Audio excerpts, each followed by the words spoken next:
so high, and I know you like. So come on, push it on me if it feels alright. Wanna drop it low and break it off. No, she doesn't mind. She doesn't mind. She doesn't mind. Girl, I can know I know how. So make it stop instead as I fall out. The club ain't even handle me right now.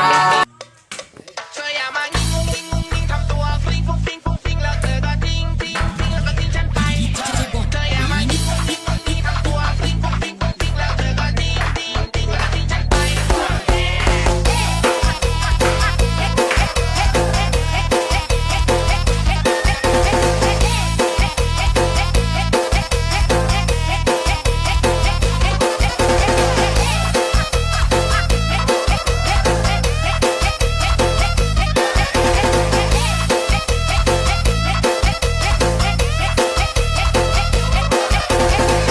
อยากให้น้องมาซับไม่ดีก็ดีของพี่ไม่ใหญ่เท่าเขา ถึงเวลาที่ตัดไปเรียกกันตัดไปเรียกเพื่อน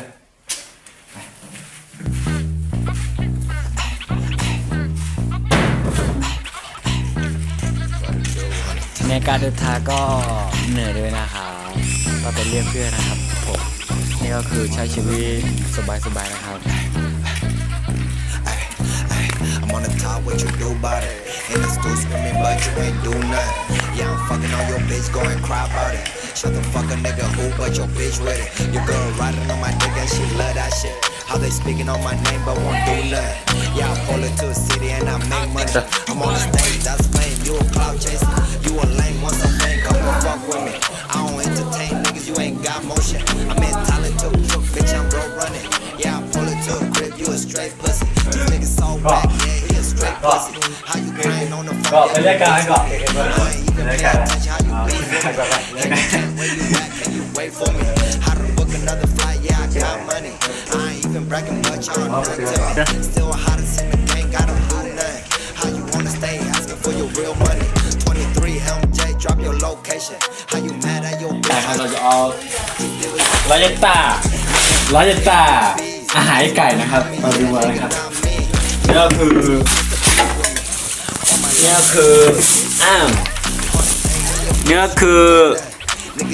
L A Y E R L A V R E P R K วัดเพชรเจนะครับนี่ก็คือเขาบอกว่านี่ก็คือเป็นอาหารไก่นะครับนี่ก็คือถ้าอยากจะสั่งคือต้องไปสั่งที่บริษัทเบบาโกนะครับนะครับโอเคนี่ก็คือรู้แล้ววันนี้อาหารมันเป็นแบบนี้นะครับนี่ครับดูนะครับอาหารนี่ก็คือเป็นการเลี้ยงไก่นะครับนี่ก็สอนมาในแบบนี้นะครับแล้วก็จะมีลูกไก่แล้วก็ไข่นะครับนี่ก็คืออันนี้ใครเลี้ยงไก่นะครับเราจะเทเข้าไปไก่ได้ประมาณจะมีประมาณ70หรือว่า50กว่าตัวนะครับนั่นคือเราก็จะเทแบบนี้เข้าไปเลยเทแบบนี้นะครับแล้วก็เทที่เสร็จแล้วก็น่าจะไม่มีนะครับเราทีไปสอดช้อนก่อนนะครับแล้วก็นี่นะครับดูนะครับแล้วก็จะเป็นเรียกกันเลยนะครับมา let's go ตามมาเลย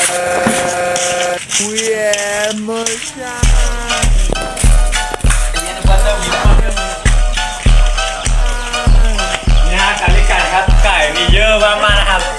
ไก่ก็คือไก่ก็มีโอ้โหเยอะมากบอกไม่ถูกแล้วว่ามีกี่ตัวนะครับแล้วก็ก่อนที่เราจะไปให้ไก่กินอาหารนะครับแล้วก็จะเทน้ำเข้าไปสักนิดหนึ่งก็ได้นะครับประมาณนี้นะครับก็อย่าเทน้ำนะครับเทน้ำเข้าไปนะครับเทเข้าไปแล้วก็เทเข้าไปแบบนี้นะครับแล้วก็จะผสมนะครับเวลาผสมก็เข้ามาดูนะครับก็เอามือแบบนี้นะครับผสมแบบนี้แล้วก็ไก่ก็จะได้กินอีกไก่ก็จะได้กินอร่อยนะครับนี่นะครับการเรียกไก่นะครับนี่นะครับดูนะครับไก่มีเยอะมากนะครับแต่ตอนนี้ก็คือไก่กำลังมาหาผลนะครับผมก็จะไปเรียกไก่นะครับมาดูนะครับว่าเวลาเขาเรียกไก่เขาจะเรียกยังไงนะครับมาดูนี่นะครับมีคนที่ก็เขาโตนานด้วยนะครับว่าเทียนี่เอาไปแบบนี้นะครับเวลาเทียก็คือโยกแบบนี้เลยนะแล้วก็จะเอาเก็บไว้เหมือนเดิมนะครับแล้วก็ใช่ไหมตอนนี้ก็คือเราจะเทียให้ไก่แบบนี้เลยไก่ก็จะกินเลยนี่ไก่กินเลยใช่ไหมเห็นไหม แล้วก็อีกเกียร์นี่เลย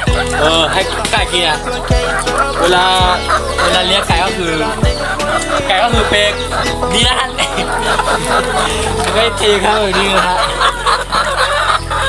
ให้เข้าไปเลยนะครับแบบนี้ให้แบบนี้เลยไว้ไก่บางทีเกียร์ครับชุดนี้ก็คือโฟมโตนะครับก็ดูแลไก่ด้วยนะครับเวลาดูไก่คือเวลาดูขับโลกไก่นะครับแล้วเฉยนี่เลยราคามีไก่เยอะมากนะครับ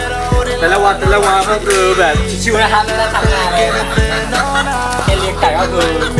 นักกินไข่กันนะครับแค่เลี้ยงไก่ก็คือเราต้องพัฒนาเลยด้วยนะครับพอขี้เกียจไปเลื่อนที่ไม่ดีนะครับโอ้โอเคนะครับแล้วก็พอเราเลี้ยงไก่เสร็จแล้วก็คือพวกเราก็นี่นะครับมาดูนะครับนี่ก็คือเปนานะครับนี่ก็คือเต้าหู้สุกอ่ะเต้าหู้สุกอ่ะแล้วก็ไม่รู้นะครับที่เขาเทลงไปแล้วก็จะมีสีแดงๆนะครับนี่ก็คืออันนี้น้ำมะม่วงนะครับอันนี้ก็คือน้ำแก้มม่วงนะครับแล้วก็ผมจะให้เพื่อผมเป็นเทใหม่เอาใหม่ทุกอย่างนะครับว่าเขาต้องเทยังไงนะครับ ไปล้างคนเลี้ยงไก่นี่ต้องกินน้ำแล้วก็ต้องไปล้างให้สะอาดแล้วก็จะได้ไก่กินแบบสะอาดนะครับไปล้างอันนี้หน่อยนี่จะมาล้างอะไรไม่เรียกไม่ถูกแล้วก็ขาดให้สะอาดแล้วก็เทน้ำออกไปนะน้ำที่ไม่ดีเนี่ยโอ้ดูนะออกแก้วแล้วก็เทน้ำต้องล้างให้สะอาดก่อน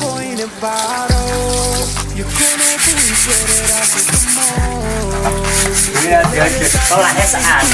จะได้ไก่ดีจะกินแบบสะอาดเดี๋ยวถ้าไก่ได้กินสะอาดนี่จะมีร่างกายแข็งแรงแล้วก็ผัดให้สะอาดกลิ่นมันเหม็นเลยนะ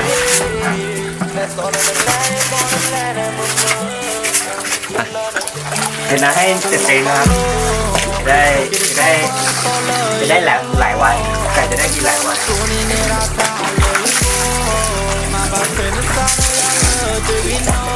เข้าไปได้เสร็จเองแล้วก็จะเทนี่ครับอาหารไก่นี่เป็นสี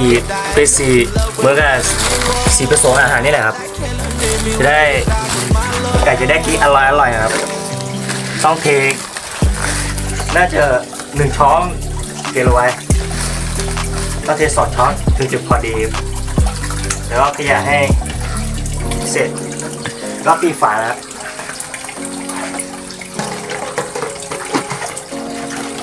ปิดฝาแล้วก็รอแบบนี้เลยครับ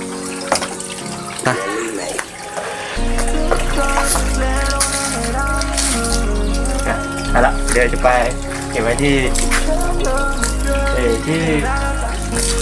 กระทะไก่นะครับ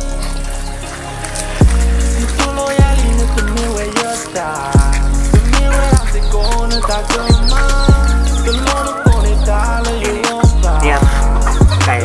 ก่มาดื่มน้ำแล้วเนี่ยจะได้กินอาหารเสร็จแล้วจะได้ดื่มน้ำเหมือนกับ